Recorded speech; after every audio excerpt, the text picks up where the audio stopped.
last chapter of the ex-vegan study report.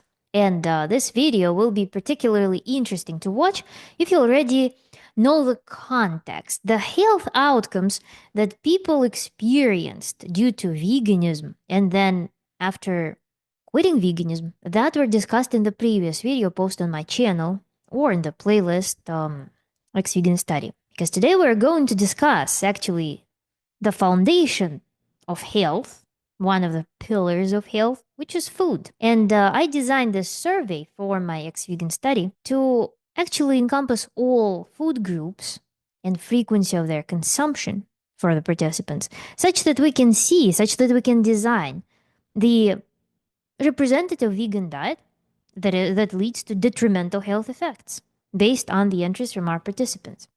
So I invite you to look into the data on what people ate as vegans throughout different stages of veganism, in what quantities, and also we're going to look at the amount of animal products and types of animal products that people started introducing after they quit veganism, and we're going to overlay those items with the health outcomes. And also, in the last part of this video, we're going to look into different wellness practices, different shamanism, different non-nutritional supplements that people were consuming, that people were taking, practices that they were performing throughout veganism, prior to going vegan, and after veganism. This video will be quite interesting, not only from the perspective of just being generally well-rounded and just out of curiosity, but it will be also interesting if you are going to sell certain supplements, market them to vegans, because when I was looking into this data, I realized how prosperous this business could be. Business of some supplements that are like whatever supplements. So let's look into the data. Just to recap and remind you that all of this data is already posted in the playlist.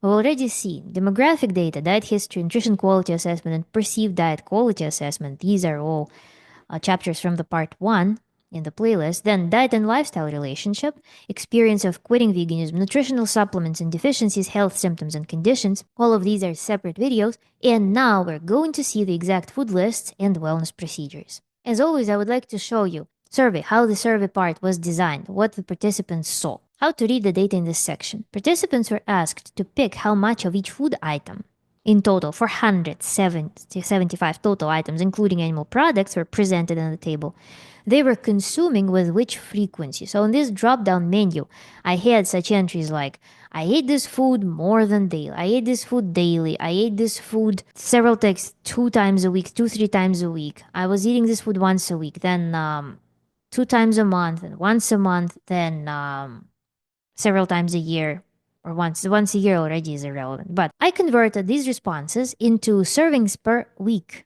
and consolidated these foods into categories like legumes, cruciferous vegetables, etc., and calculate the sum of servings for each participant. So here you see in the snapshot from the table, you see whole legumes, and there is a list of all legumes that exist on planet Earth that you can buy at some stores or online. I put down the exact items for people's recognition and convenience. Plus, also, legumes is one category. There would be categories like fruits, fruit-like vegetables, certain seeds and nuts. There could be some confusion there. This is why I made very detailed lists such that, again, people can recognize what exact foods they were eating. Some people would be eating like 5 kinds of beans weekly. Some people would be sticking with one favorite kind of bean. Nutritionally, they are equivalent. There's not much difference between those categories of foods on the grand scheme of things. That's why it's fair to consolidate them. On the other side, I could not be holding you with 475 precise food items. It would be absolutely impossible, unbearable to watch. This is why we're going to look into food groups. So then, I calculate the sum for each participant and then plotted the distribution of sums across the sample set. So the data will look as following. We will have the box and whiskers plot with minimum, maximum, then 75th percentile on top of the box, 25th percentile on the bottom of the box, and also ideally I would want to have median plotted simultaneously with those box and whiskers plots, but I plotted the data in Google Sheets. It doesn't have this capability to make combination plot. for Box and Whiskers specifically. So this is why we're going to see the big plot with Box and Whiskers for every food, distribution of data for across all participants. We have 24 participants, I'll remind you. And also there would be a graph and table for the median values. Medians I picked over average because I think it's more representative of some general trend. But in some cases it would be kind of dumb to use median because median also, maybe not dumb. It zeroes out if more than half of participants were not consuming the food altogether because it zeroes out the median. Like, yeah, so it just looks weird, even though some people were consuming this food. So, the first thing that I want to look into is consumption of ultra processed vegan foods. We see number of servings per week here. Before vegan, early vegan, midterm vegan, end stage vegan, and ex vegan. And ultra processed vegan foods, here is the list. Here's the list of what was in the survey, what was deposited in the survey. You will see some brands here that you probably recognize if you live in the US, if you live where those foods are imported to. Usually, ultra processed vegan foods, they're such an interesting topic because they contain isolates. And usually the brands, they try to match the nominal macros to the food from nature, naturally occurring food that this product is supposed to mimic. So they are going to strive to match the macros. I feel like it's fair to group those foods because usually synthetic foods, they try to use general guidelines for nutrition for a certain amount of servings. That's why I think all of them will be kind of equivalent in terms of macros, at least. Of course, micronutrient spectrum will be different depending on whether they use pharmaceuticals to dope their product to add some B12, vitamin D, whatever, omega 3, whatever they can add to certain kinds of foods. Also, the profile of oils, sugars will be different, but generally speaking, they all contain some pea protein or some seed protein, some isolate, then some form of oil, and some whatever. So let's look at consumption of ultra processed vegan foods trend. Here we see that the amount of animal of those products of ultra processed vegan foods, it increases drastically in the midterm and end stage vegan stages. We see that probably people were more likely to be whole food plant based in the early vegan stage, trying to avoid the junk foods. But then, for convenience sake, for time preservation, perhaps to address certain nutritional voids, people start consuming ultra processed vegan foods more towards midterm and end stage veganism. We see that the peak consumption was about 55 servings per week. Divided by 7 will give us what? 56, but will be 8. 8 servings per day? That's kind of crazy. So we see that some people, yeah, went hard on that. And I have interviews with people who went junk vegan because they became students. They didn't have time to cook. Everybody who was a student once knows that when you have a dormitory life, when you try to survive on your own for the first time in your life, it's kind of time restrictive. Then, if we look at the bulk number of people here, we see that 75th percentile hits about 18 servings per week. Divided by 7 will give us 2.5 servings per day of ultra processed vegan food. Sorry. As ex-vegans, we see that people stop consuming this junk and nobody wants to touch it anymore. We see that even before vegan, people were consuming, as median value was 1 serving of ultra processed vegan foods per week. It zeroes out here. Then, compared to the early vegan stage, we see that the consumption of ultra processed vegan foods, it's tripled, or what, it will be quadrupled, yeah, towards midterm and end stage veganism. With it peaked at the end stage vegan here, with what being median value being 1 serving per day. Sorry, 1 serving per day. I'm going to be confusing. I'll try to be careful with my wording, with my words, because it's like per week. I need to convert it per day. Weekday. My brain might jump from one to another. The next important pillar of veganism is, of course, soy. Soy I separated from legumes. I separate specifically soy products. Soybeans, whole soybeans, will be on the next graph.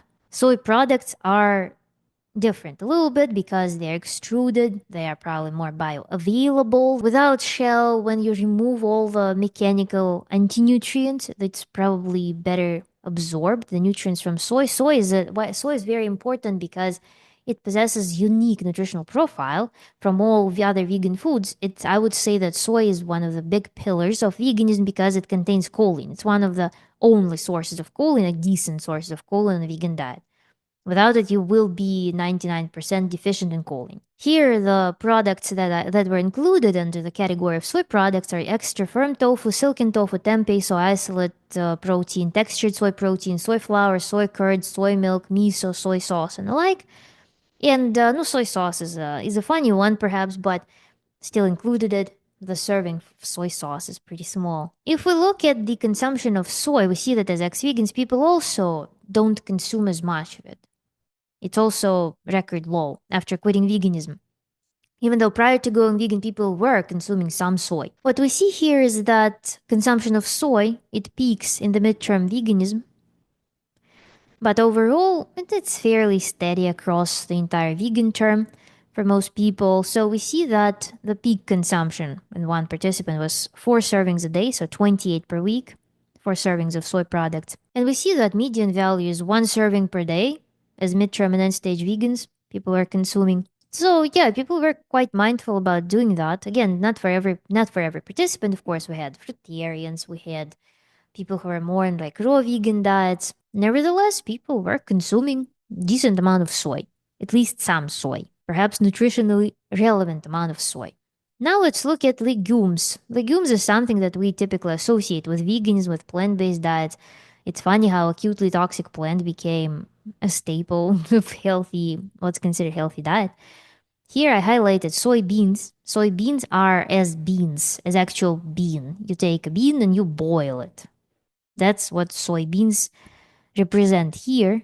All other soy products are here. There are 17 items with other beans, other legumes. I tried finding all legumes that you can find in the stores and put them in this list for people to choose, but maybe there are some other legumes that do not belong to this list. And if we look at the median values, we see that the peak consumption of legumes was in midterm vegan, exceeding 1 serving per day. And we see that as ex-vegans, people don't eat legumes as much, even less than prior to going vegan. However, again, some people, by perhaps one person, is consuming 2 servings of legumes per day. But median value is zero point 0.6 per week, decreased from 1 before veganism, and we see the uptick in the midterm veganism. Some person tried to double down on legumes, I guess, increasing their consumption to 5 servings of legumes per day. But then it declines here. As end stage vegans, people kind of reduced their consumption of legumes. I'm curious what replaced them actually. Here it also decreased, soy consumption also decreased. Then another staple of vegan diet, when we think about Dr. Greger, when we think about veganism, of course, cruciferous vegetables. Every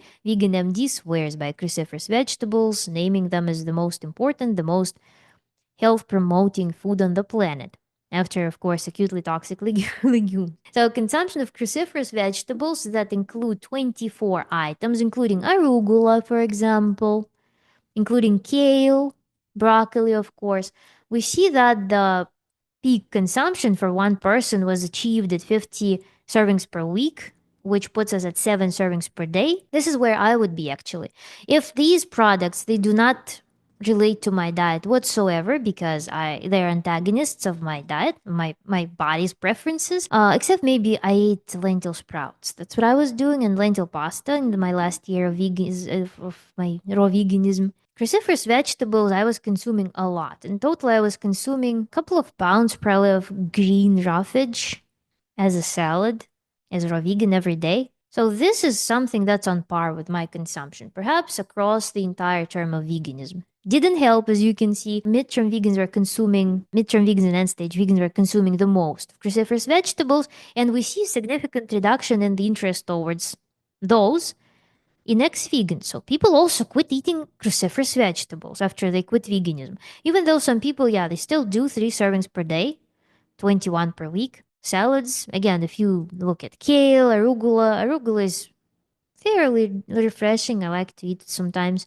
especially with fish. What else? Radishes are very good sometimes. They're very hydrating.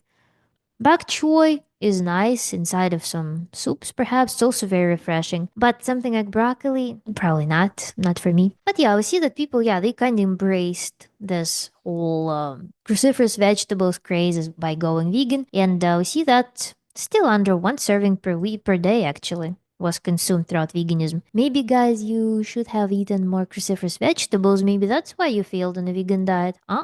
But then, yeah, this person also quit, and I also quit. So probably was not the secret was not to eat more cruciferous vegetables. Then the next important staple of vegan diet, the most important pillar of vegan diet, is of course grains. And grains also, this list consists of 20 items, with the 20th being other grains. Again, I tried putting everything that exists, everything that exists in the stores. It's possible to find, but maybe I'm missing something. I don't know. So if we look at the grain consumption, and I would like you to recall our data from the previous video on health outcomes, and I would like you to think about the grain subject and some other things. Actually, yeah, take notes on what you recall from the health effects of veganism and people's recovery as ex-vegans, because we see significant improvements in human health after quitting veganism compared to their state prior to going vegan in multiple aspects. So think about those things. What people eat as ex-vegans compared to what they ate before veganism, and try to recall certain health effects patterns. So let's look here with grains. We see that consumption of grains after quitting veganism is minimal. It is 7 times smaller than prior to going vegan. So if people were doing one serving of grains per day prior to going vegan, as ex-vegans, they're doing one serving a week as median value. We see that the consumption of grains had doubled after people became vegan. It stayed like that. As end stage vegans, actually, there's some reduction in consumption of grains, which is also surprising. So far, people are doing this reductionist approach, kind of. Yeah, there is an increase in ultra processed vegan foods consumption, but there's also reduction in grain consumption, cruciferous vegetables consumption, legume consumption, and soy product consumption compared to midterm veganism. This is kind of surprising here, but maybe it's not. We will maybe see something later down the road. So we see that, yeah, people increase their consumption of grains as vegans, which is a natural thing. We see that the peak, though, was achieved at 35, so 5 servings a day of grains was consumed in the end stage veganism. And actually, from what I've studied, yeah, actually, in one of my videos on vegan deficiencies, in the vegan deficiencies playlist, you will see that there is a paper that claims that white rice is the best source of protein, of amino acids, in the impoverished countries, among everything. Legumes are junk, fairly. Like, legumes you can eat, I don't know, for some mystical properties in terms of some like healthy lectins that are gut busters, but somehow they're super healthy and super anti-inflammatory. With anti-inflammatory, actually, I have a note that I don't believe in eating anti-inflammatory foods. I believe in eating inflammation neutral foods, because anti-inflammatory foods, they're usually counteracting something inflammatory, simultaneously inflammatory about that food. I don't believe in that. So those are some anti-inflammatory things, some magical properties of those legumes, this super mega fiber, some mythical minerals that are just flushed out. Legumes are junk compared to certain refined grains, specifically in bioavailability of certain amino acids, specifically essential amino acids. So, but among grains, there's so many grains that are absolute junk as well, gut busters. I don't know, it's hard to find grains that are not inflammatory, inherently inflammatory. I'm not surprised about this trend. I think that people, when they try eliminating grains, they rarely go back because the difference is so stark when you live with grains and then without grains. I think grains are a nutritional compromise, I would say. There are, those like also things that, oh my God, there's this amaranth, quinoa, those magical grains. They're super, super insulting for the GI system, to be honest. I don't know, it's crazy. Oats also are my childhood nightmare. I don't know. Wheat, actually, surprisingly, I think wheat is the mildest when it comes to meat. Sourdough, especially like fermented wheat, is okay. Rice is uh-uh. Wild rice, I don't know. Don't crave it. Barley, buckwheat. Buckwheat is something that I maybe want, but in America you cannot find properly roasted buckwheat. Millet, quinoa, amaranth, no, no, no, no, no. Farro, I don't know. Oats, bulgur, no. Teff, spelt, I don't know.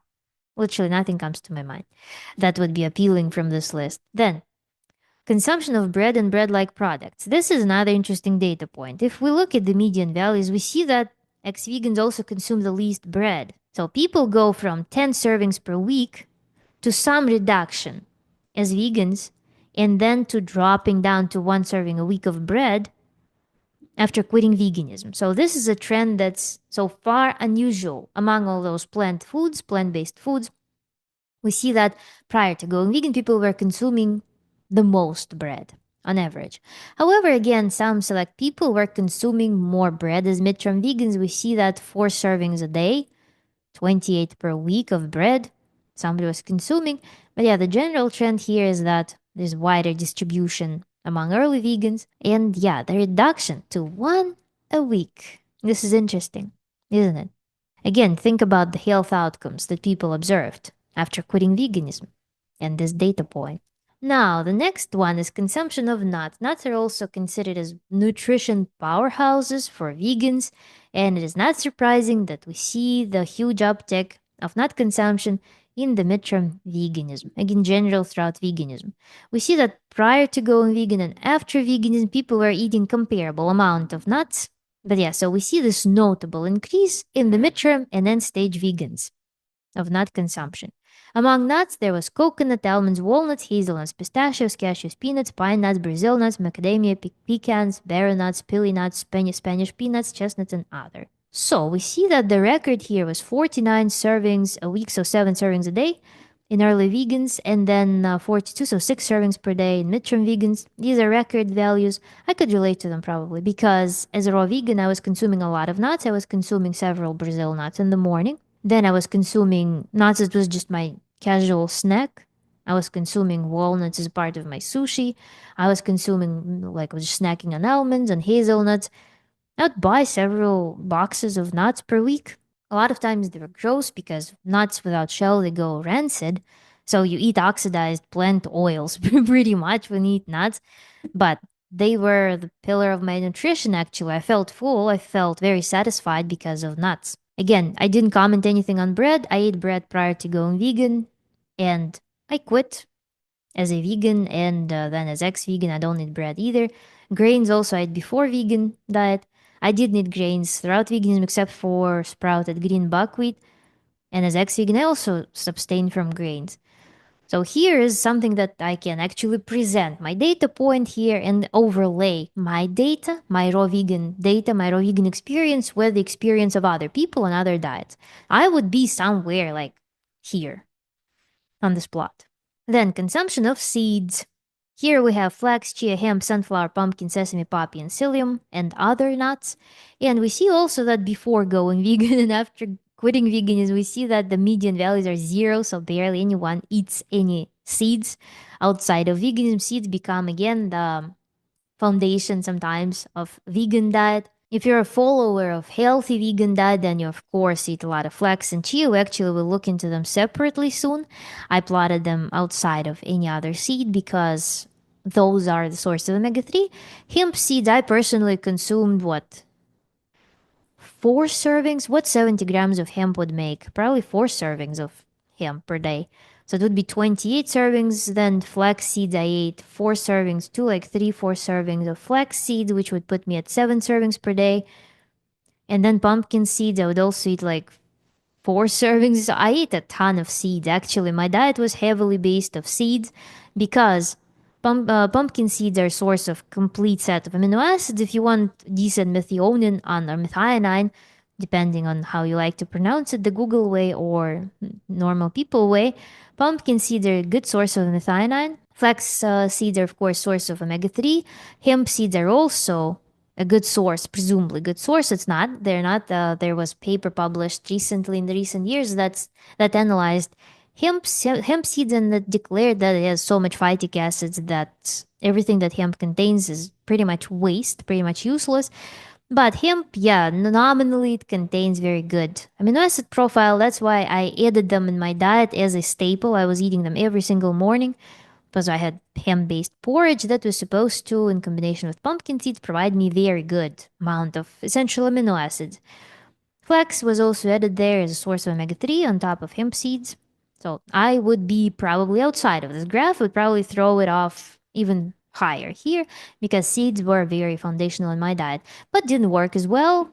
Same way it didn't work for anybody else from this study. Apparently, we see that 4 servings per week was the peak median value for midterm. It was observed in midterm vegans, which puts us at less than 1 serving a day. Didn't work for me either. I mean, I ate a ton of them and arrived to the same point as everybody else, quitting veganism. And again, I did even sooner than everybody else. So seeds, all of those super seeds are not the answer apparently. Even when they are part of super nutrient oriented, nutrient focused dietary plan. It's not the answer. So let's move on here. Consumption of vegetables and the greens. Here in vegetables and greens, we have asparagus, celery, carrots, carrot, greens, sweet potatoes, chard, dandelion leaves, nettle leaves, endive, radicchio or radicchio, rhubarb, yam, garlic, onion, artichoke, romaine, iceberg lettuce, spinach, beets, jicama root. So this list is kind of weird because potatoes will have very different nutritional profile than, let's say, chard. And actually wanted to also separate carrots and sweet potatoes from this graph. But let's look. So vegetable consumption. We see that it decreased by a factor of 2 after people quit veganism compared to prior to going vegan. So people now eat less vegetables than prior to going vegan. Right now, people eat 1 serving of vegetables per day on average. Prior to going vegan, it was 2 servings a day. When we look at veganism, we see that going vegan caused people to eat more vegetables, obviously. And we see that it peaked at 26 servings per week for midterm vegans on average, with the record being 80 probably servings per week, which will put us at 10 servings per day, like 11 servings per day, as midterm vegans and early vegans and end stage vegans, around 10 servings per 11, 12 servings per day of vegetables. This is also relatable. Again, the quality of those vegetables will be different. Potatoes, I know that a lot of people who were interviewed by me, they were on low fat vegan diet. They were consuming a ton of potatoes. So this will do. Then in terms of greens, again, greens are mostly consumed by people who were on more raw vegan diets. I was consuming a ton of these greens. I was consuming carrot greens. I was consuming onions. I was consuming asparagus. I would roast sometimes. Then celery I would eat sometimes. I would make a smoothie with celery. Carrots, of course, then nettle leaves, I ate dandelion leaves. Dandelion leaves is actually one of the plants that I still buy. Then the rest for me, and then nettle leaves I ate when I traveled to Europe. I bought them at the market. Nettle leaves, they are actually stingy, but if you roll them up, the stingy side in, and you dip them in lemon juice with salt, they're pretty delicious. Nettle leaves are kind of fun to eat. But yeah, that's an interesting one. Let's now zoom in on consumption of carrots and sweet potatoes here. Spotlight is beta-carotene, the same way we're going to look into flax seeds and chia seeds. Consumption of carrots and sweet potatoes, they have equivalent amount of beta-carotene in them, and this is one of the points where people will debate a lot. I made a whole video on vitamin A on a vegan diet. Why it is a problem, why it is dangerous to be on vegan diet, specifically in the context of vitamin A, why blood work won't show you the vitamin A deficiency as a vegan until it's too late, and so on and so forth. Why it is useless to consume all of these products, even if you eat a lot of them.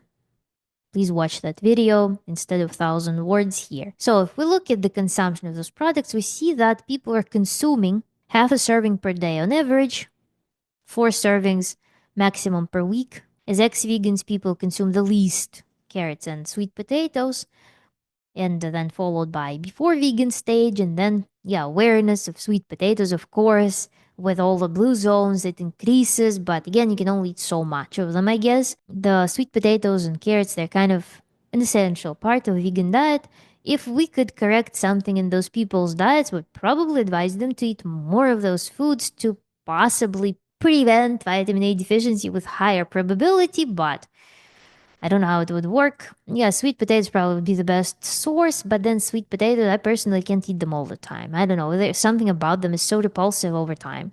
You like eat them once, baked, roasted, or raw. I ate them raw as well. And then you don't want them for a while. So it's something that's hard to eat. Carrots, I crave them seasonally personally. Even now, I eat them, just peel them and eat them. Don't like them cooked. In general, cooked foods, they're not as appealing after you experience raw veganism. But yeah, we see that, yeah, maximum was 2 servings per day. And this person quit as well. So a person who tried their hard, who ate 2 servings a day, here also quit. 75th percentile will put us at 1 serving per day. And these people also quit. And I also quit. So, with this in mind, I guess it again renders them not so useful for supplying us with vitamin A, unless we provide necessary cofactors and we have proper genetics. Then, consumption of aromatic greens, dill, parsley, basil, spring onion, and cilantro. We see that the maximum here is 28 servings per week, 4 servings per day. This is where I would be. I eat a whole bunch of parsley every day and also would add some dill, sometimes basil, but this was my staple, daily staple. I had so much parsley. It's actually so funny how carnivores, some like naturalistic carnivores, argue that parsley causes miscarriages. It's such a bullshit because the amount of parsley that I was consuming would make me have periods. If it did work for causing cramps, if it did work for causing contractions, I would literally have periods every day of my raw veganism, given how much parsley I was consuming daily. Yeah, but I would be somewhere here probably. I don't know how much serving is, but I had ate whole bunch of parsley daily.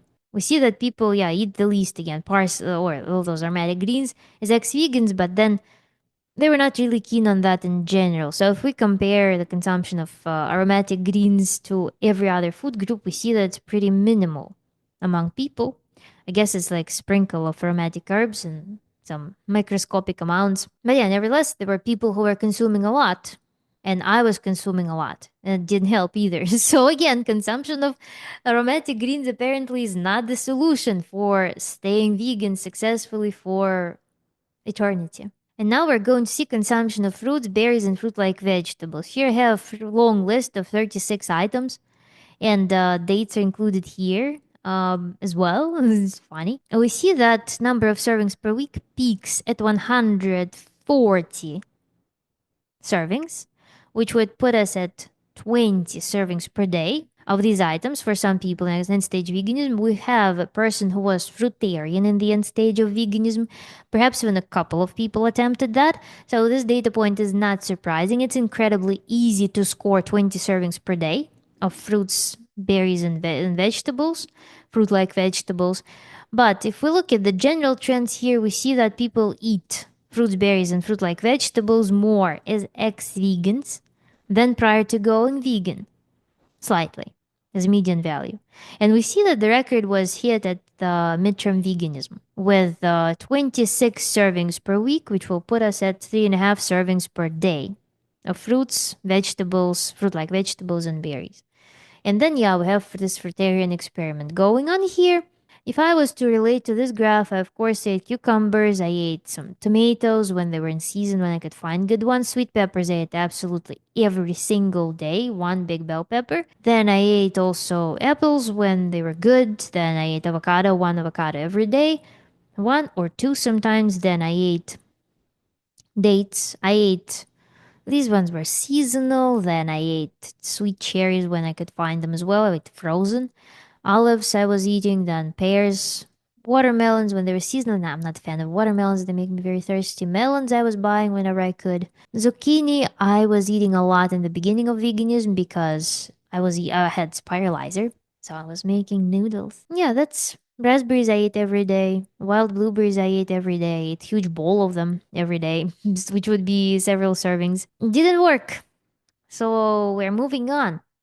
We're moving on in this through this mystery. Yeah, you don't get much nutrition, so people probably substitute that with animal products after they quit veganism. Consumption of citrus fruit. Citrus are unique in terms of supplying a lot of vitamin C, specific like a lot of vitamin C, and also some calcium. Actually, they are the fruit that has appreciable amount of calcium. So consumption of citrus fruit we see is pretty low, actually, surprisingly.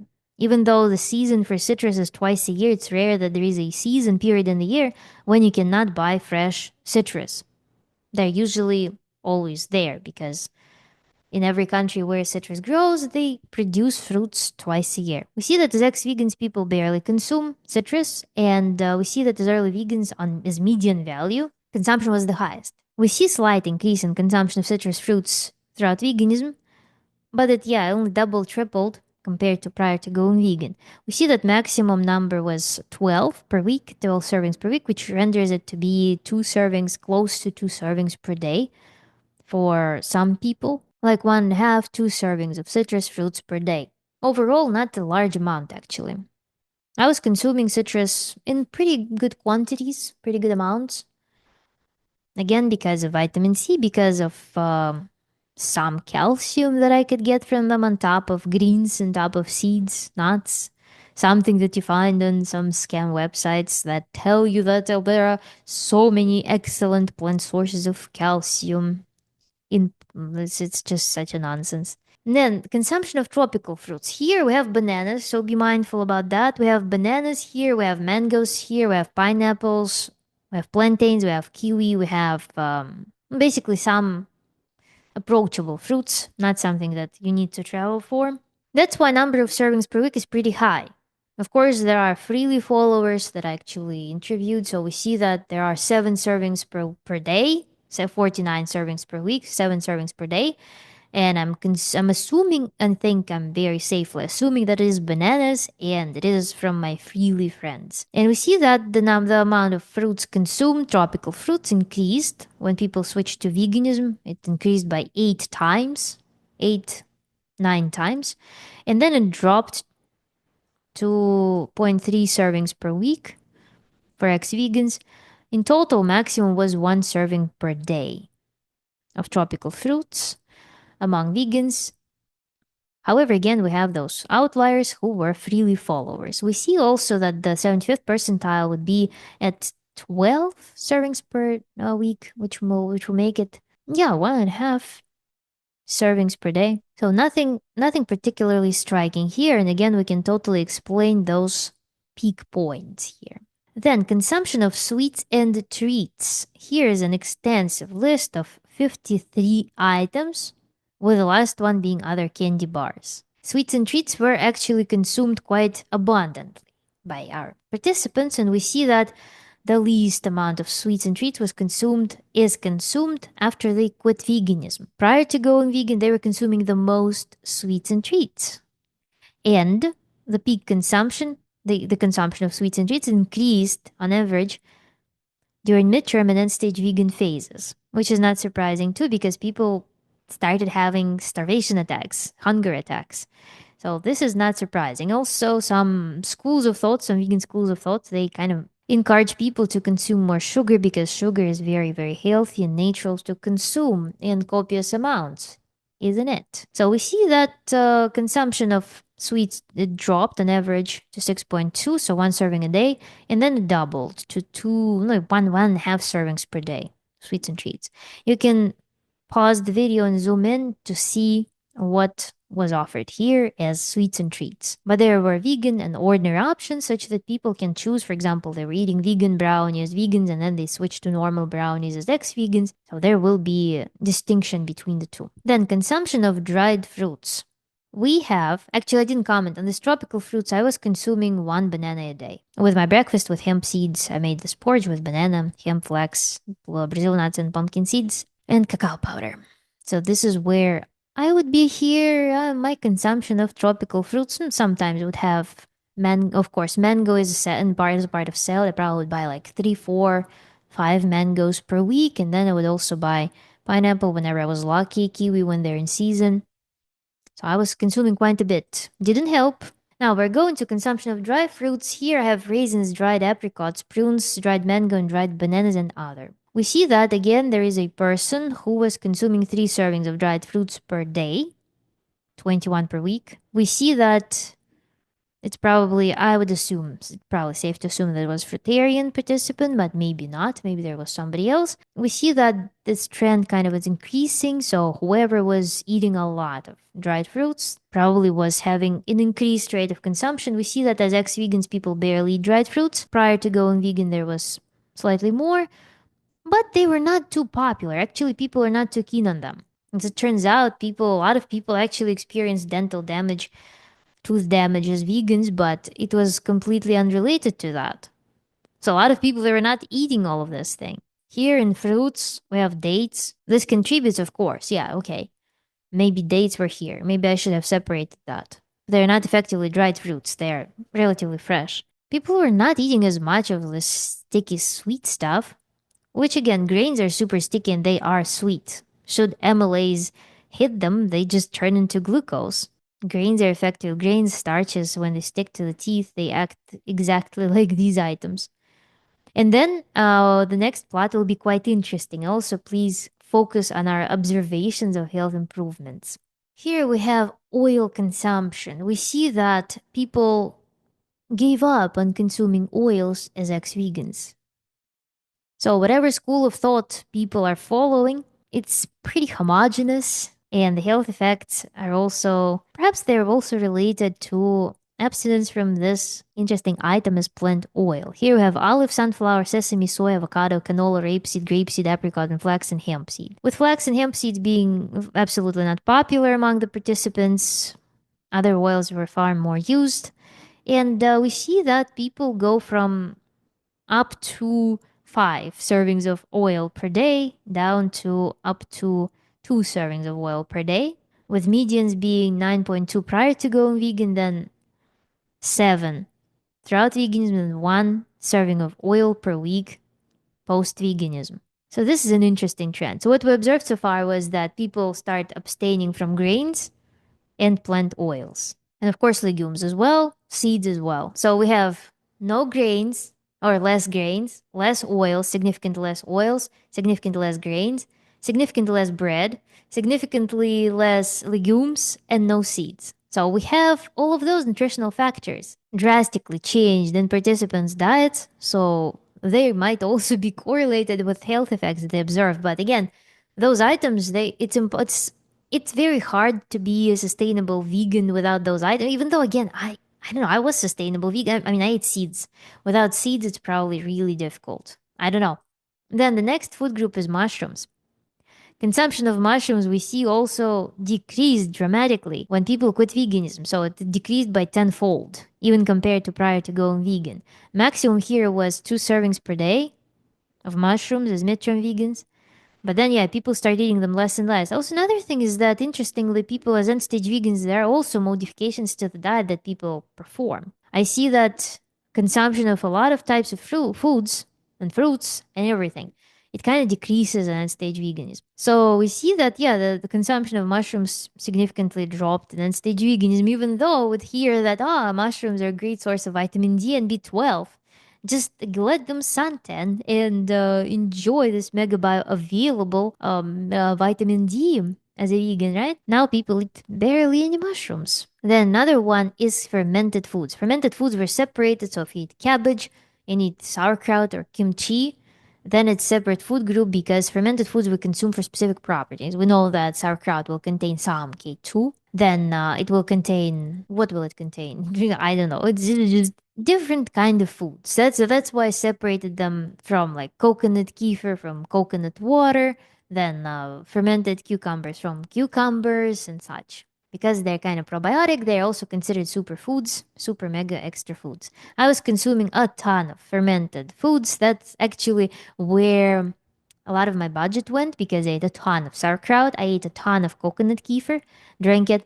I ate a ton of coconut yogurt, and all of those items, they're super expensive. Like I bought one mini jar of coconut yogurt for $10. That was nuts. And they advertised like serving sizes 2 tablespoons or something. Some nonsense. So sauerkraut, kimchi, fermented cucumbers, tomatoes, coconut kefir, water kefir, coconut yogurt, other living plant yogurt, living kombucha, natto beans, juvelac, and other. Maximum was 2 servings per day. This is where I would be. I would probably be even higher than that. So my fermented food craze didn't work at all. We see that people are not particularly keen on consuming fermented foods. We see that more than half of participants did not consume any fermented foods as vegans. As ex-vegans, people eat more fermented foods on average than during veganism, or more people consume more fermented foods compared to vegans. But yeah, there were people who were trying hard, and maximum, however, was achieved in the end stage vegan. That's where people start again doing different wellness things, wellness adjustments, different weird procedures, different foods. So this is not surprising data point. But again, for me, didn't do a trick. So fermented foods are not the answer. Then consumption of seaweed. Seaweed was a staple of my personal diet, and I was eating a lot of wakame. I was eating a ton of nori. I was even an ambassador of the raw nori sheets company.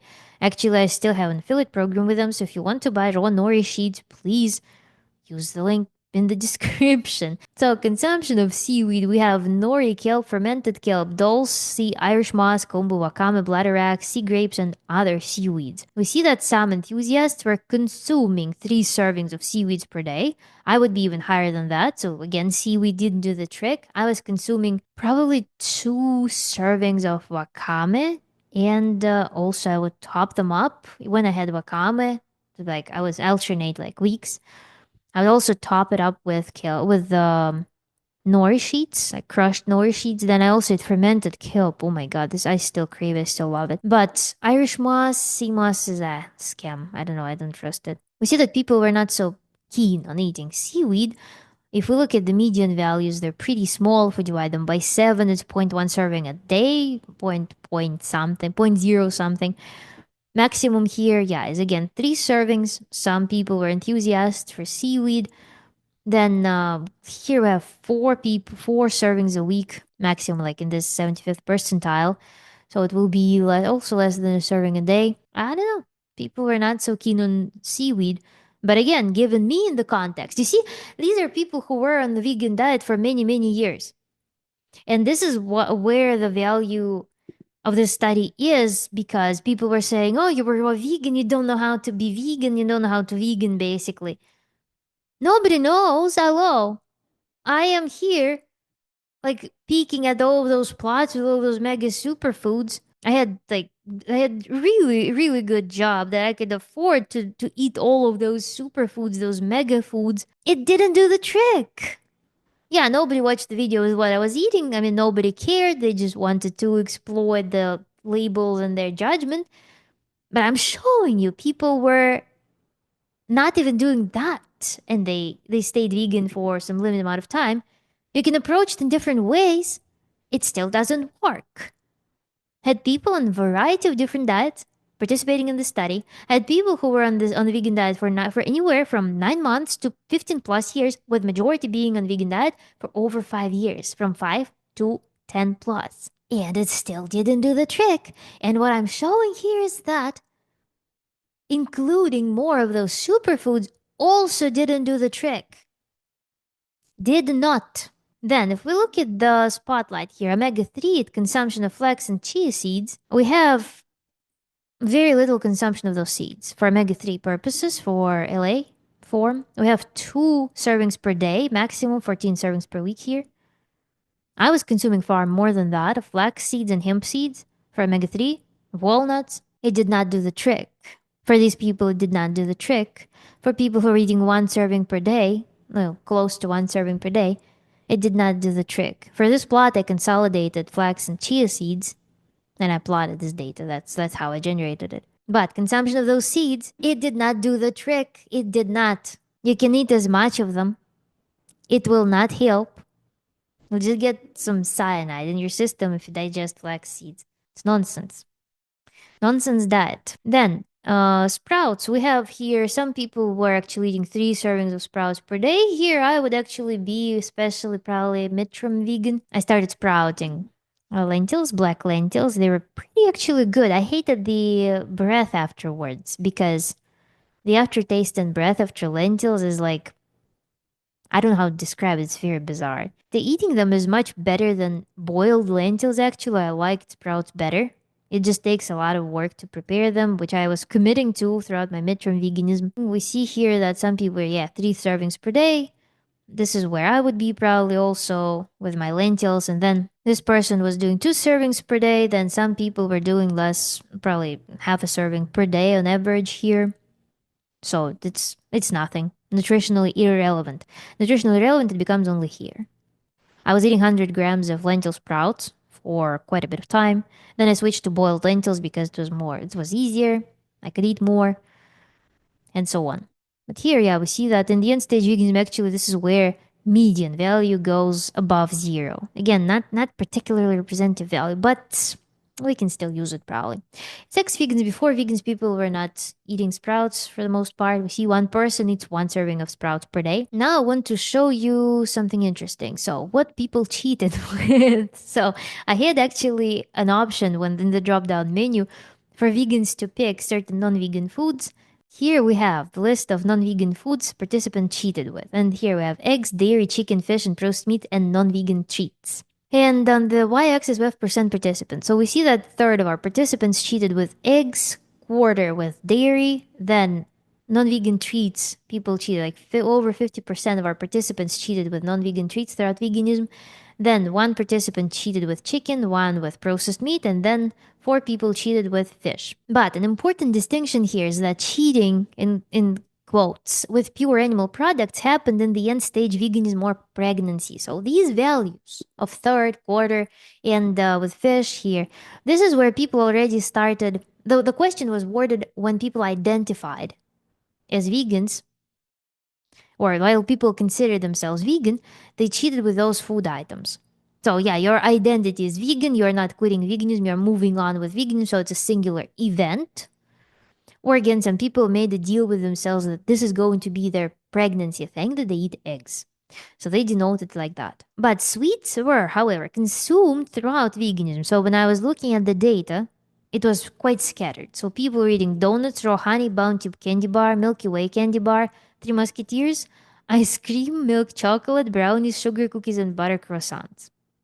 So this is what people were cheating with as vegans. And we have 54.2% of people, so 12 people, who cheated with non-vegan treats. 12 or 13. And now the next graph will show you, the next picture, the next slide will show you the average daily diet that people followed, participants who were part of the study, what diet they followed daily as vegans. So let's look at it. An average daily midterm vegan diet looked like: we have some plant milk, we have some ultra processed vegan food, we have some fruit, we have a little bit of oil, we have some desserts, granola bars, brownies, whatever it is. Then we have some seeds, we have some tofu, some soy products, a little bit of mushrooms, a little bit of seaweed. And we have breakfast grain dish for breakfast, like likely oats, maybe with some fruit. Then we have grain dish for lunch, which will be pasta or rice. Here I put pasta again. Don't treat it like literally. These are just representations of categories of foods, given the proportions of items that we observed in the study. So we have some green dish with vegetables, maybe with some fake cheese, whatever. Then we have some fresh vegetables, some salads. Then we have some cooked vegetables, can be root vegetables. Then we have some bean dish, again, seeds and nuts. Maybe some trail mix with dry fruits included. Something like that. So this is the diet. It looks like something you would find in some health magazine. So it's pretty good. Again, there's proportion of ultra processed foods that increased towards end stage veganism. As early vegans, people were even more diligent about not consuming ultra processed vegan foods. But this doesn't look bad, actually. Yeah, again, it gives you association with some health journal, health magazine. So this is the diet. I mean, Dr. Greger. Hello, Dr. Greger. Can you give us the assessment of how this looks to you? My average diet would look like: breakfast, I would have hemp seeds, flax seeds, Brazil nuts, pumpkin seeds, and banana and cacao. Then for lunch, I would have either a huge plate of sushi with raw nori, with walnuts, with carrots, with different fresh vegetables, with whole bunch of parsley. Whole bunch, when I'm saying whole bunch, it's literal bunch that you find at the store, with apple cider vinegar and soy sauce dressing. Then for dinner, I would have a huge salad. I would have snacks in the form of nuts and seeds. Then I would have some dessert, probably some freezer dessert with dates and sesame seed and whatnot. Then I would also have, sometimes would have lentil pasta or lentil sprouts or some crunchy things that are made in dehydrator, like with green buckwheat with seeds and nuts, with like some vegetable binder with flax seeds. So I was eating a lot of stuff of that kind. Then also fruits as a snack didn't work. So this didn't work. Raw vegan diet didn't work. Ultra processed vegan diet didn't work for people.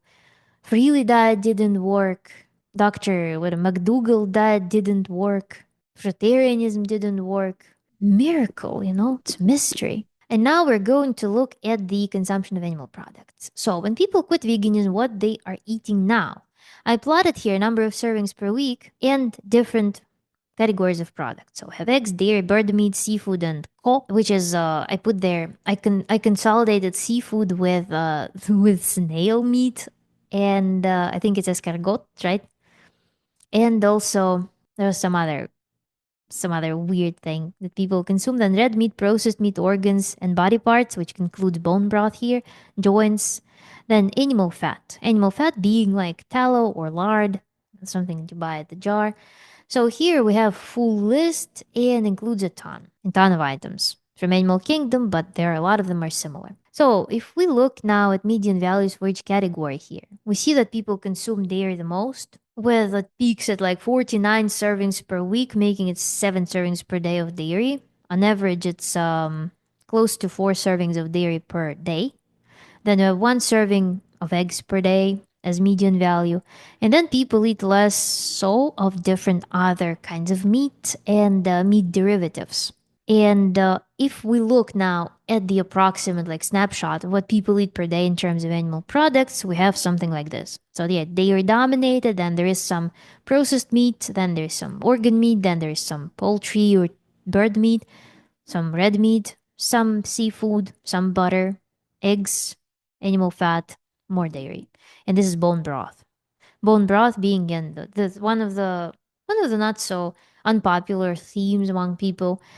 Organ meats, they also vary. Like people actually got into liver. A lot of people got into liver. Yeah, this is kind of a representative snapshot of average consumption of animal products after quitting veganism. This is on top of some other foods that people are consuming. You saw people didn't default to eating just animal products, but a lot of people went animal based, which means that animal products plus fruits, with minimization of consumption of grains, seeds, oils, bread, ultra processed foods, legumes. So those categories, they shrunk and gave space to these. This is what people consume more nowadays, of course, and they consume less of these, and these, and these, and these. So all of these things, they got largely replaced by these items.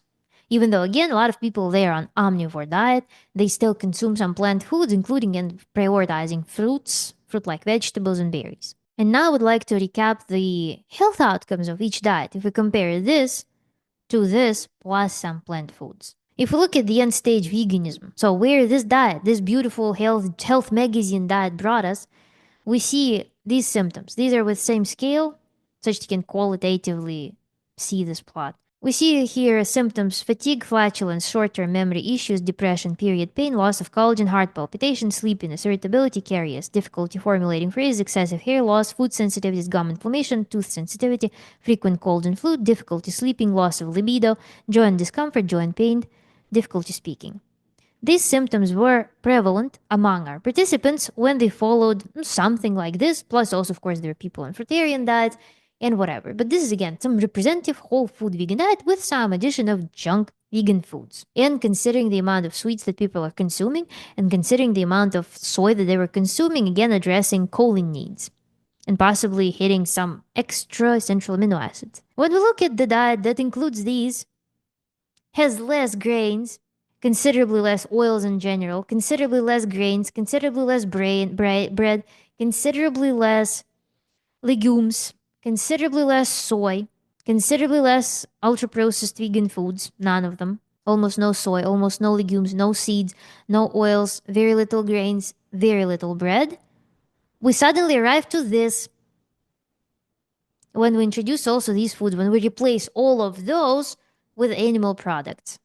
We arrive to almost complete reversal of all of the symptoms that I just listed, except for food sensitivities, period pain remained in few people, joint discomfort, joint pain.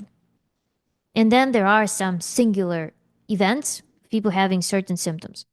Fatigue having reversed completely, loss of collagen having reversed completely, sleepiness having reversed completely, excessive hair loss having reversed completely, frequent colds and flu reversed completely, and then with one like singular person still having some issues.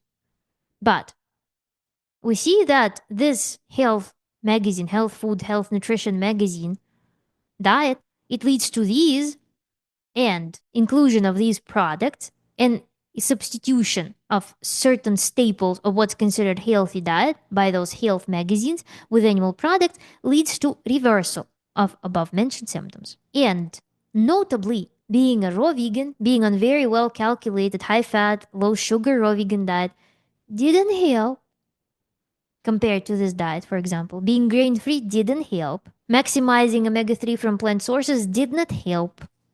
Maximizing iodine from seaweed did not help. Striving to hit all mineral needs from plants did not help. Striving to hit all essential amino acids with plant foods, with some power seeds, with some superfoods did not help. Being on freely diet did not help. Being on Dr. McDougall's diet did not help.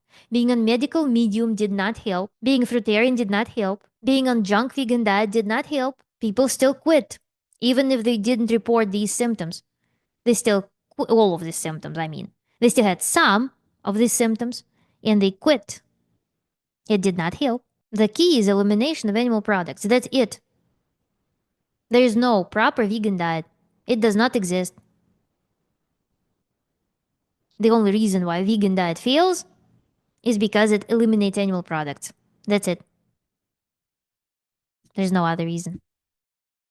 As I said in one of my videos, if you want to stay vegan longer, become obese while eating a ton of animal products and suntanning.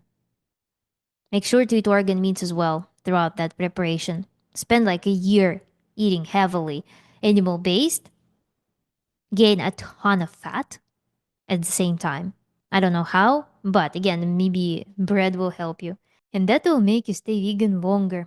We're moving on to shamanism, wellness procedures, and other supplements that people used throughout their veganism and before and after veganism. So, examples of wellness practices include yoga, meditation, massages, retreats, cleanses, etc. Examples of other supplements that are non nutritional supplements, other supplements meaning non nutritional supplements, is adaptogens, mushroom supplements, herbal mixes, microalgae, etc. So, here are some examples of what we're going to talk about. And so, here again, consider this material to be also, as a prospective businessman, perhaps, we're going to look into the supplements first. So, adaptogens and other supplements, one. Here I put pictures of what those supplements represent, what they are. If you've never seen them as a raw product, I felt like it would be a nice educational and also kind of aesthetical addition to this demonstration. So we have here on this plot, we have turmeric, ashwagandha, holy basil, rhodiola, ginseng, evening primrose, and percent participants and different stages of veganism on the x-axis. So we see that turmeric became very, very popular towards midterm and end-stage vegan phases, and we see that 45% of our participants took turmeric at the end-stage veganism. There was significant dropout. Only 20% of our participants take turmeric after quitting veganism, but still do.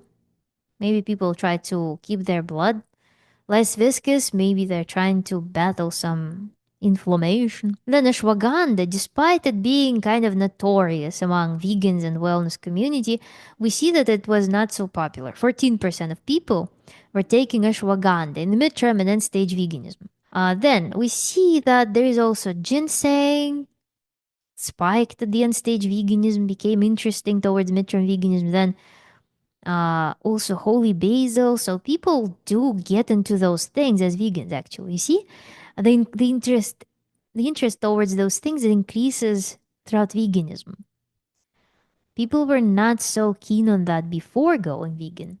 This is interesting data point. We see that shamanism begins in the veganism because it's like how else to improve, how else to cleanse, how else to help your body handle malnutrition. Among things that people still take, we see turmeric, then evening primrose is actually an herb for female health, for regulating female hormones. So read about it, maybe it will be applicable to you. Then holy basil.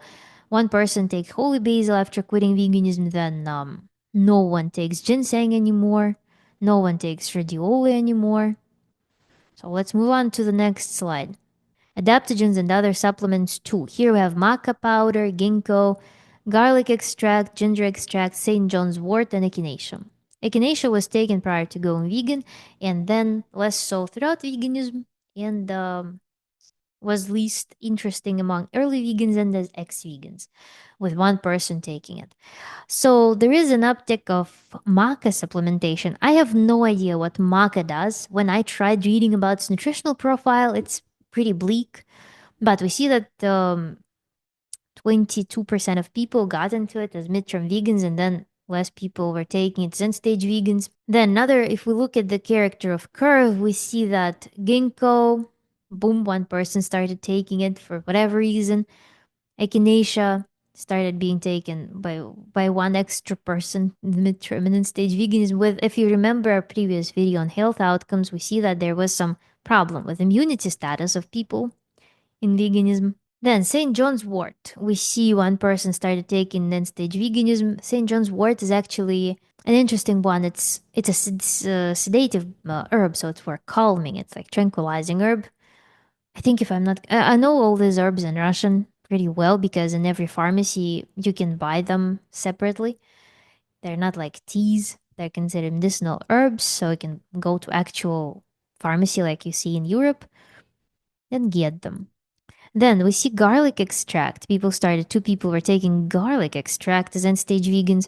And then when we look at what remained in ex veganism, we see that ginger extract started being taken in the end stage as ex vegans among two people. So two people take ginger extract as ex vegans. Let me know in the comments why. What do you try to do with ginger extract? Echinacea is still being taken here, so only two supplements here are taken by ex vegans. Adaptogens and other supplements, 3. The scale here is 20% total, and the peak here is elderberry, also for immunity. So elderberry and echinacea are taken for immune support. So we have 17% of people who are taking elderberry as ex-vegans. And again, correlating it with immunity-related problems, not surprising at all. Milk thistle was taken prior to going vegan and early veganism by one person, then peaked a little bit. Two people were taking then stage vegans, and still one person still takes it afterwards. Look, this was actually something I read about in Marcus Rothkran's book on wild plants. I actually was very curious to try eating it. Aloe was taken by two people in end stage veganism, and then nobody takes it as ex vegans anymore. Plant antioxidants, one person took as end stage vegan. Again, the character of curves is so funny. It's so it's so overlapping with the trends that we saw in health symptoms. It's crazy. The next figure is mushroom supplements. Mushroom supplements are usually used to regulate the nervous system, to improve the cognitive function. Also, if you recall the cognitive function problems that we observed in vegans, how they peaked and then whether they reversed after quitting veganism, supplementation with mushrooms is not surprising here because if you are in anything related to biohacking, you probably would observe it as natural choice. So here we have chaga, cordyceps, reishi, lion's mane, shiitake, turkey tail, and maitake. Some mushroom powders that come as mixes. That's why I put like dashed lines such that we can see the overlapping curves here. So percent participants, the scale stands. Only up to two people were taking those things. And what we observe is that two people were pretty much doing various mushrooms. One person still or two people still do lion's mane. I spent total probably $100 on lion's mane supplements in my veganism and I abandoned that. I don't know, I tried reversing my nerve damage, but didn't do a thing. None of these actually will work without proper nutrition. So none of these will do a thing if you're malnourished. So it's kind of pointless, but we can appreciate and applaud the effort of those people when they tried to fix their whatever problems. They tried to go into this biohacking as end stage vegans. It's again so funny to look at those peaks every single time. Then we need to look at spirulina and chlorella. Spirulina and chlorella are some notorious supplements that are used as an alternative to B12 supplement in some cases. And of course, they're mega nutritious. They're a source of complete protein as well. So spirulina and chlorella, this is how they're found. They're a pond overgrowth basically, and then they appear in powder and pill form. Broken walls, spirulina and chlorella, you'll find them labeled like that. And this trend actually is not so typical for this data. We see that spirulina and chlorella were taken more in the early vegan stages. People probably, I don't know what was the rationale. Please write down below what your thoughts were about spirulina and chlorella when you were starting to be vegan. And then we see that there's another peak here at 25%. So a quarter of people were taking spirulina in the end stage of veganism. We see 35% were taking spirulina as early vegans. Almost no one was doing this before veganism. Nobody does it as ex-vegans. Then chlorella was taken by 21% of people as early vegans, and then this thing declines to reach 15% or 14% as end-stage vegans. And spirulina and chlorella, they are, again, as I mentioned, they are often used as substitute for B12 supplement because chlorella in particular, it contains real B12. It may, depending on where it was grown. You will never know. You need to send it to the lab to determine, unless it's again explicitly stated on the label that it was measured for this specific strain of chlorella grown in a specific pond. Because chlorella's properties, they will be largely dependent on the bacterial culture that were coexisting with them in that pond. Spirulina, in turn, it's more popular than chlorella, but it's very unfortunate because spirulina contains pseudo B12. Some people who don't know that, they take spirulina and they inhibit absorption of normal B12. They take it concurrently. So spirulina is a very dangerous supplement for vegans. I would not recommend it to anyone in general to consume those things because they are tricky. They can cause problems. They're very poorly researched. So spirulina and chlorella. Here, I put the note here. In this plot, I wanted to see the correlation between B12 supplementation status and supplementation with microalgae among our participants because I want to see if people were aware of that, if they were intentionally substituting B12 pill with whole food form, if we can consider those things food. Looks very appetizing, isn't it? So spirulina is a source of pseudo B12 that occupies the B12 receptors and prevents absorption of usable B12. Very bad choice for vegans. Chlorella may be a source of usable B12. Depending on the source, it may come in combination with pseudo B12 as well. So this plot shows B12 supplementation status and supplementation by microalgae. Green bars show us supplemented with B12, and purple bar shows us the participants that did not supplement with B12. So if we look at this plot, we see that among those who did not supplement B12, close to 60% of people supplemented spirulina and close to 30% of people supplemented chlorella. Among those who did supplement with B12, close to 30% supplemented spirulina and close to 30% supplemented with chlorella. So there actually was some, I guess, effort among people who did not supplement B12 from a pill to supplement with spirulina and chlorella. However, again, the choice was kind of wrong. So this is unfortunate. I wish there was more awareness about the issue of pseudo B12 in spirulina because I personally almost got into the train of this microalgae thing. There was a guy who I followed. He's very reputable. He has a huge, enormous shop, like online store with everything that you need for raw veganism, literally all nutrition substitutions you can possibly find. He doesn't advocate for full veganism necessarily because he advocates for consumption of eggs as well and perhaps some seafood, but he's again very adamant about consuming animals that are alive. But this guy, yeah, he is very pro consumption of spirulina and chlorella, and he literally paints it as a source of such a dose of protein that is just almost harmful dose of protein. I don't know, it's so much nonsense. Now then, next plot that we're going to see is digestive enzymes and bitters. We see that 17% of people started taking digestive enzymes and stage vegans, and 8% of people, so 2 people, started consuming digestive bitters and end stage vegans. So people were thinking that they were not digesting food properly. So species appropriate food suddenly became non digestible. However, people still take digestive enzymes ex vegans as well, which, again, after turmoil of veganism, sometimes people need some aid to recover their ability to digest food. However, maybe they're struggling to digest animal foods as well. I don't know, maybe it's some specifics, but we see that prior to going vegan, nobody needed digestive enzymes or digestive bitters. So something here happened. 2 people still take digestive enzymes. So people share in the comments, please, if you participate in the study, if you reported that you were taking that you're still taking digestive enzymes, what's the purpose? What problem you're trying to address here? Then I titled this plot as digestion aid. It shows consumption of laxatives, psyllium husk, and bran or psyllium husk. I don't know, never read about it, never heard anyone talking about it really. So and bran. So we see that one person was taking bran before going vegan and one person does it after quitting veganism. Then use of laxatives, fortunately, is not so prevalent among the participants, but one person did it as end stage vegan, and one person does it as ex-vegan. Then psyllium husk is more popular among all of these groups of items.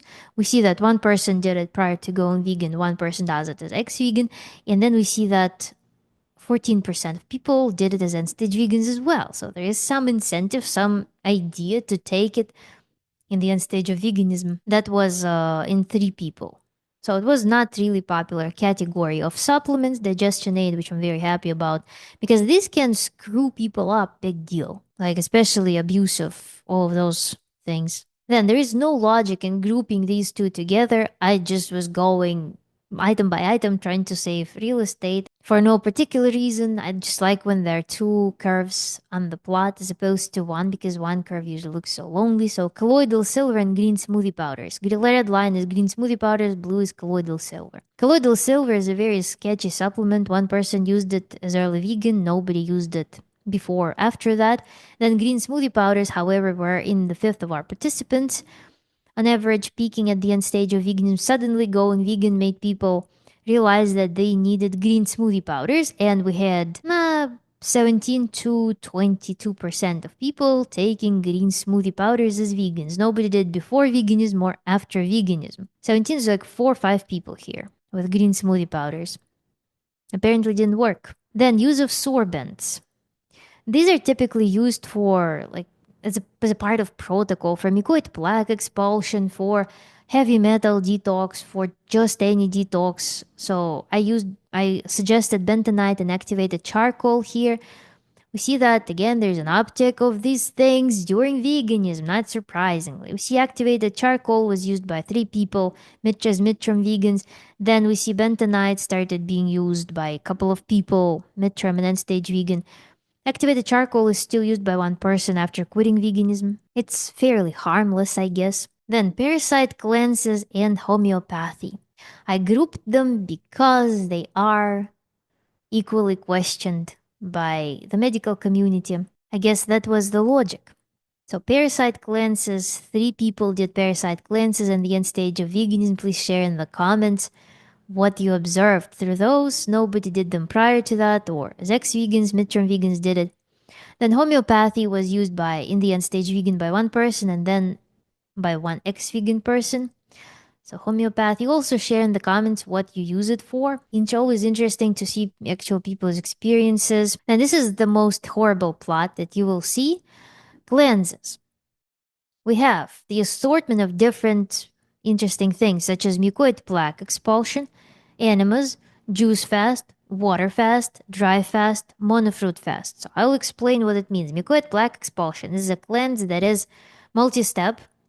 You first spend multiple days irritating your gut with juices, with a ton of juices, like no fiber. You consume no fiber, you only drink juices. You need to flush out every possible residue in your gut and then irritate the hell out of it. Then you consume Further irritants, you consume some super dose of fiber. It can be psyllium husk, it can be anything. So you irritate the gut like completely. You first do it with acids, with like fruit acid, with whatever chemistry.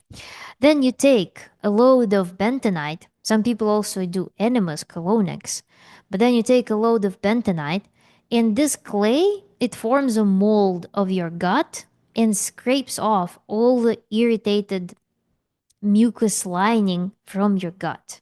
And then you think that you cleansed as hell, but at the same time, your gut now is at super vulnerable spot. It's a super sketchy procedure, in my opinion, that I don't know, like it can cause lasting effects. I know two people who no longer could handle fiber at all after doing mucoid plaque expulsion, or they struggle, like they became hypersensitive to everything. It's never good to irritate the mucus linings, in my humble opinion. You can consult with your doctor and decide for yourself. So, mucoid plaque expulsion was practiced by one person in the early veganism, and I don't think anybody did it later. Then we see dry fast. Two people did it prior to going vegan. One person did throughout veganism. Two people do it again after quitting veganism. Then water fast was practiced prior to going vegan by three people, and same among ex-vegans. Then one person did it as early vegan, and then nobody did it midterm and end stage vegan phases, water fast. Then juice fast was practiced by two people prior to going vegan and three people as early vegans. No one did as midterm vegans. Then one person did it as end stage vegan. Nobody did juice fast after quitting veganism. Monofruit fast was not practiced prior to going vegan. Then three people did it as early vegans. One person did as midterm vegan. One person did end stage vegan. No one did monofruit fast after quitting veganism. And then enemas were practiced by one person prior to going vegan. One person's early vegan. No one did enemas as midterm vegans. Two people did enemas as end stage vegans, and no one did enemas after quitting veganism. We're done with cleanses. They were not too popular, but some people still attempted them. We don't see correlation with like uptick of those practices and end stage veganism, because I guess people maybe felt already that they needed to replenish their body. But still, it's surprising because there are, I mean, enemas, the increase in rate of enemas, again, two people did it only. So it's not particularly representative. But there is a notion that you can become super vegan if you do all of those cleanses better all at once. Like, do all of them, and then you will be mega susceptible to literally every bite of food that penetrates your body, regardless of how bioavailable it is. Your body will just do some magic trick. Yeah, because gut without the mucus lining, the natural mucus lining, your gut will suddenly be able to turn into cow's gut, and not even gut, but the rumen that will be able to break down all the cellulose. That will be the magic trick. Then antioxidant supplements, coenzyme Q10 and resveratrol. Coenzyme Q10 is low in vegans. I have made a video about it. You can see it in my vegan deficiencies playlist. Coenzyme Q10 is not unsurprising choice for end-stage veganism. We see that 22% of people start taking coenzyme Q10 in end-stage veganism. What else could be wrong? It's surely coenzyme Q10 that causes people to have all of the symptoms that we discussed in the previous videos. Then resveratrol is the antioxidant that's found in grapes and wine. That's actually one of the selling points of alcohol mafia, that when they were promoting consumption of wine, is resveratrol. You have so many antioxidants. People start taking, one person start taking resveratrol, then stage vegan, and then two people take it after quitting veganism, but no one takes coenzyme Q10. So it was almost purely end stage vegan fun to take coenzyme Q10 supplements. Nobody does it afterwards. Coenzyme Q10, just eat heart, eat meat, eat liver. Coenzyme Q10 is fairly abundant there. I mean, not as much as in supplements. I don't know bioavailability of coenzyme Q10 from supplements. I actually need to read about it more. Am I interested in that? Maybe, perhaps. I wouldn't do the full study, but I would read about it. Then CBD usage. CBD is used to as muscle relaxant, as I don't know. The CBD is used, I guess, for everything. Never tried it, but I know people who swear by CBD for everything. And we see that 17% of people, so 4 people, were taking CBD in midterm and end stage vegans. I didn't specify what kind of CBD, topical or tinctures or whatever it was. doesn't matter, but people attempted CBD products as vegans specifically more. Nobody did before veganism, then one person does it as ex-vegan. And next popular procedure that we're going to look into is oil pulling. Oil pulling is believed to heal the gums by killing the pathogenic bacteria. People who are into toxins, they believe that oil pulling removes toxins from the body, so it can have overall healing effect on the body, including the oral cavity. Then it also kills, which is proven, it kills the caries inducing bacteria. So it is actually targeted antibiotic for bacteria that causes cavities. So for people who suffer from dental issues, that's one of the things that they appeal to. Then oil pulling, also coconut oil. Oh yeah, I didn't specify, it's coconut oil. Some oils, they also can loosen up the tartar, but presumably what happens. Then plaque also gets loosened up by some sunflower oil. Then if you do sesame oil, it has its own properties. So there's a whole science of oil pulling. Then some people also like to mix in some essential oils, which is not safe. You need to read a lot of literature on that. Some oils, they may be harmful depending on the dental conditions. I mean, essential oils. But oil pulling, yes, considered a very super duper procedure for dental health. And we also see the increase of interest towards oil pulling. 28% of people started doing oil pulling, so close to third of our, between quarter and third of our participants were doing oil pulling as vegans, midterm and end stage vegans. And I decided to see how it correlates with the dental symptoms that people observed. And here's the graph: dental erosion, dental caries, cavities, tooth decay. We see that this plot kind of correlates with, partially at least, with the trend that we see in dental health. So I decided to plot them together and find out relationship between dental conditions and practicing oil pulling. And we actually see that people who suffered from some dental conditions such as enamel erosion, caries, cavities, and tooth decay, they were more likely to do oil pulling than to not do oil pulling. So this is what this graph shows us, that there is some correlation between oil pulling practice and dental conditions development. Then another category of practices is Yoni steam and urine therapy. If you know, you know. So one person practiced urine therapy, one person practiced Yoni steam, the end stage vegan. I wonder for which condition you did Yoni steam, for what you tried to resolve, because again, among people who are into alternative medicine, alternative practices, Yoni steam literally treats everything, especially if you're into energies of like warmth and such. There are people who believe that if you put, it's in Vedic culture, if you put a woman in the wet sand on the shore of the water basin, sea or river, and let her sit for multiple hours in this wet sand, it's supposed to resolve infertility. This is something that I heard. This is the practice that I heard exists. Don't try it. Perhaps. Because again, it's sitting in the wet, cold environment for multiple hours. I have no clue how it can resolve infertility, inability to get pregnant. My assumption, though, would be that it reduces the local immunity, and because actually exposure to cold in certain areas, it's proven to reduce local immunity, resistance to infections. And since conception is partially regulated by the immune system, perhaps the body becomes more susceptible to implanting the cells that would otherwise be considered dysfunctional by the body. Maybe that's the trick. But yeah, all of these practices, yeah, interesting. There are people who practice urine therapy. I saw some post where they said that you won't achieve optimal results as a vegan if you don't drink your urine. Yes, it exists.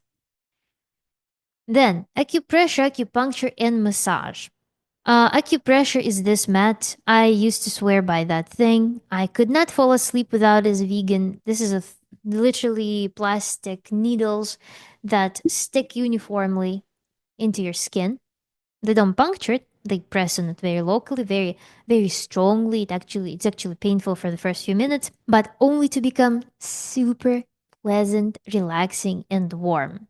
Acupressure mat was my savior throughout my veganism. It was amazing. It helped me to fall asleep. It helped me with all the aches that I had. It helped me to overcome, to somehow cope with the first day of periods on the raw vegan diet, which is a nightmare. Acupressure was one love. Then acupuncture is needles, massage. Everybody knows massage. We see that congratulations, people. 17% of people do massage as ex-vegans. Started doing it more frequently, I guess, among participants and end stage vegans. Then acupuncture. Midterm vegans attempted it. Actually, a lot of people did acupuncture. Share below about your experiences. What did you try to target with it? So we see this uptick here in acupuncture, sorry. Then acupressure became popular among midterm vegans and stage vegans and ex-vegans. One person did it. I would contribute to this date with acupressure. Probably now I don't practice as much. Massage is something that I absolutely love, regardless of what lifestyle I'm on. But I understand this increase in the rate of massage preference towards end stage veganism. That would be really nice because body starts aching when it starts falling apart on a vegan diet, from a vegan diet. Then, this is an interesting graph body mind balancing practices. Here we have yoga, meditation, breathing practice, and aromatherapy. Usually, yoga and meditation are associated with vegetarianism, veganism. We see that people were more into yoga prior to going vegan than after quitting veganism. That's one interesting thing. And then another interesting thing is that in the end stage of veganism, people did not do yoga as frequently as midterm vegans. So we see the rate of involvement with yoga increase towards midterm veganism, reaching almost 50% of participants. But then it dropped to 25% of participants. And here it's interesting because yoga is supposed to loosen you up, supposed to help you cope with all the aches and pains of veganism. But I guess maybe people didn't feel any strength, energy to perform yoga. There is yin yoga that's very pleasant, that's super relaxing, that's performed on the floor. But probably power yoga would not be the thing. Maybe yeah. I'm assuming that people just didn't have energy to perform it anymore. That would be my assumption. And then as ex-vegans, people do yoga even less. Then meditation spiked to 30%.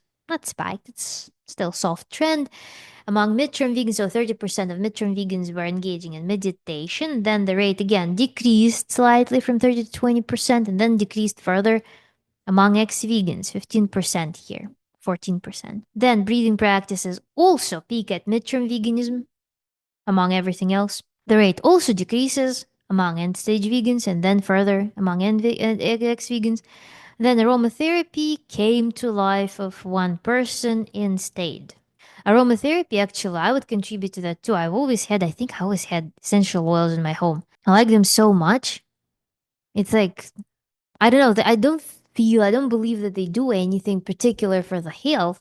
But even since childhood, I remember I went to the health resort. In Russia, they have health resorts for kids, health resorts for adults. And to go there, you go to the doctor and they give you a specific sheet. They perform medical exam to identify what parts, what body parts, what organs, what conditions you would need to treat or support. And so you go to this health resort and it's like summer camp, but besides different like entertainment procedures, you also they're also built on springs, so you go drink some mineral water with certain properties, and also throughout the day, several times a week, you go to different procedures. I went to Pearl Bath. It's you lay in the bathtub and they pump oxygen bubbles through, so they bubble oxygen through it, and you get like kind of saturated with oxygen. Then some of my friends they went to power shower. It's when you stand and from two sides you get super blasted with water streams of different temperature. They go from hot to cold. It's like super stimulating for blood vessels. Then I also went to ultraviolet irradiation of the respiratory organs. Then I did aromatherapy and stress management. There was like a room with blackout curtains, very like cozy chill room, and they would give us custom essential oil blends. And what else did I go to? I don't remember.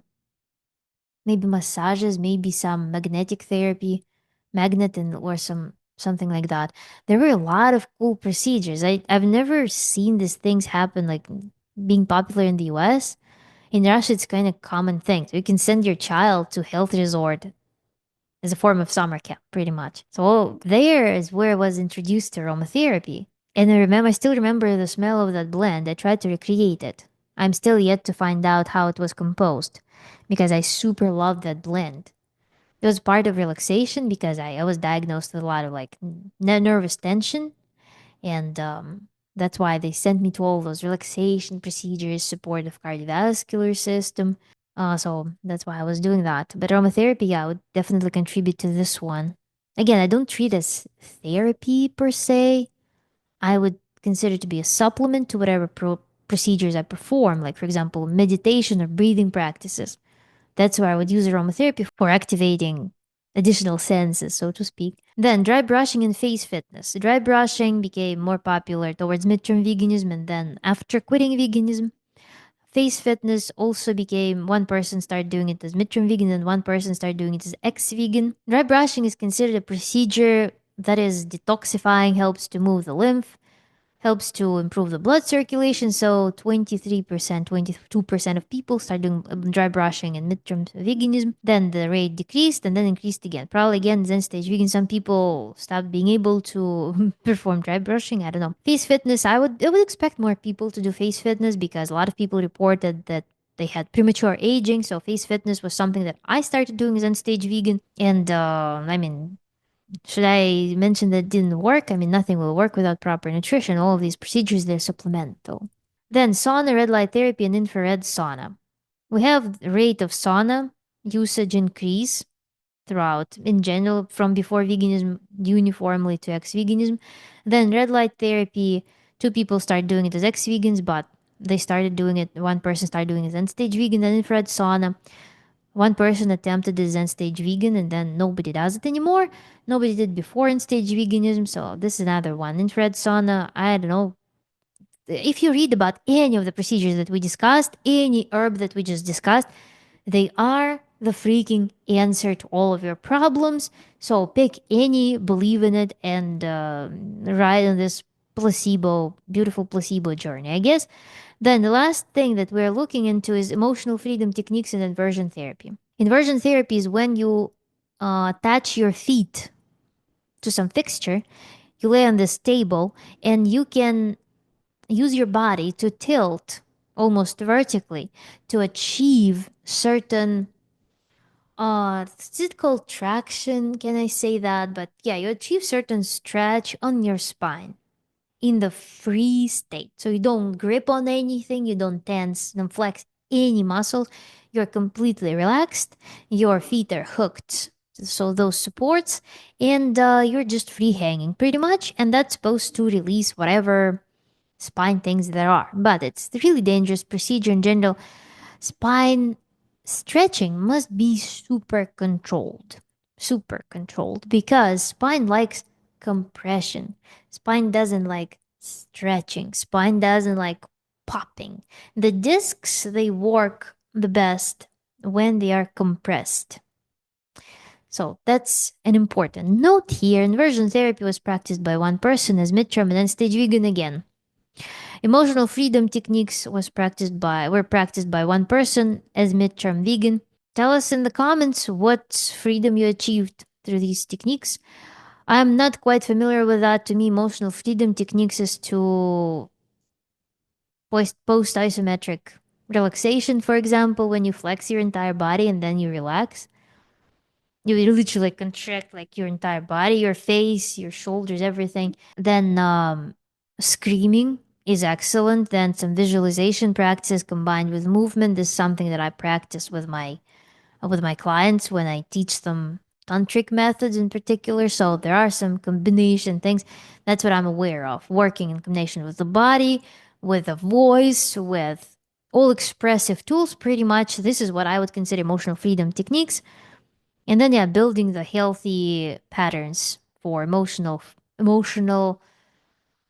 expression and also emotional hygiene.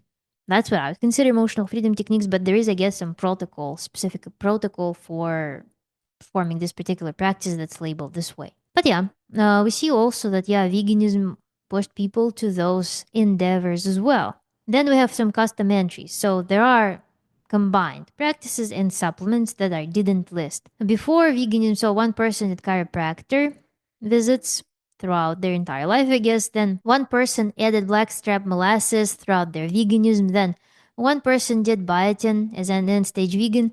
Then also nutritional yeast as end stage vegan. Then as ex vegans, people do stem cell support, beef heart, cod liver oil supplements, chestberry, Vitex, and L-theanine. So this is all I have for food, specialty supplements, and practices in shamanism. And we have the last graph left. We're going to look into the reasons for going vegan. So why participants of the study went vegan? They quit. They became ex-vegans. So let's look. These are the reasons why participants became vegan. They were offered to select multiple reasons. It could be combination reasons. So here on the graph we have for animals, for environment, for health, for spiritual life, to lose weight because of my partner friend. And we see that the leading reason was 89% of participants went vegan for animals, followed by 78% of people reported that they went vegan for health. 61% of participants said that they went vegan for environment. Then 39% of participants put losing weight as one of the reasons for going vegan. Then 22% of people went vegan for spiritual life, and 17% of participants said that they did it because of their partner or friend. And this was the last graph of the ex-vegan study. It was a very curious journey, looking into all of this data, looking into all the correlations between people's choices and the outcomes of their choices. And we have only one block left that I kept pushing back, pushing, and that is vegan and ex-vegan outreach.